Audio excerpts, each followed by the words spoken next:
டிஎம்கேவோட ஆட்சி 3 ஆண்டுகள் முடிஞ்சு 4வது ஆண்டுல தொடங்கியிருக்காங்க. அதை நீங்க எப்படி பாக்குறீங்க? எலெக்ஷன் முடியட்டும், அதுக்கப்புறம் பேசுவோம். ஏன்னா இன்னும் 1 மாதம் தான் இருக்கு. 1 மாதத்துல ரிசல்ட் வந்துரும். கொண்டாடுறதுக்கு ஒண்ணுமே இல்ல. அவங்க அந்த தனக்கு தானா கொண்டாடிட்டு இருக்காங்க. சரி, மக்கள் தான் கொண்டாடலையே, நம்மளை கொண்டாடிடலான்னு ஒரு முயற்சி நடந்துட்டு இருக்கு. மேடம், அதே போல தமிழின பெருமை காக்கணும்னாக்கா காங்கிரஸோட உறவை முடிச்சுப்பாரா அப்படின்னு சொல்லிட்டு பிரதமர் வந்து முதல்வருக்கு வந்து சவால் விட்டுருக்காரு. என்னங்க? தமிழின பெருமைகளை வந்து காக்கிறதுக்காக ஆ, காங்கிரஸோட உறவை முடிச்சுப்பாரா தமிழக முதல்வர் அப்படின்னு சொல்லிட்டு சவால் விட்டுருக்காரு. பிரதமர் மோடி.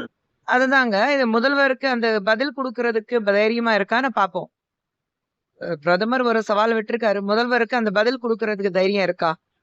அதே மாதிரி இவ்வளவு பெரிய சவால் விடும்போது காங்கிரஸுக்கு திமுகவே வேண்டாம் சொல்லிட்டு எங்களால தனியா நிக்க முடியும் அப்படின்னு ஒரு தைரியம் இருக்கா?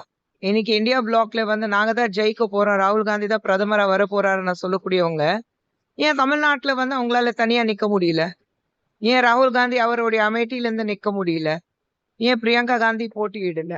சோ ராய்வலியில சோனியா காந்தி நிக்க வெற்றி வாய்ப்புலாம் எப்படி மேடம் இருக்கு? 4ஆம் தேதி தெரிஞ்சிரும்.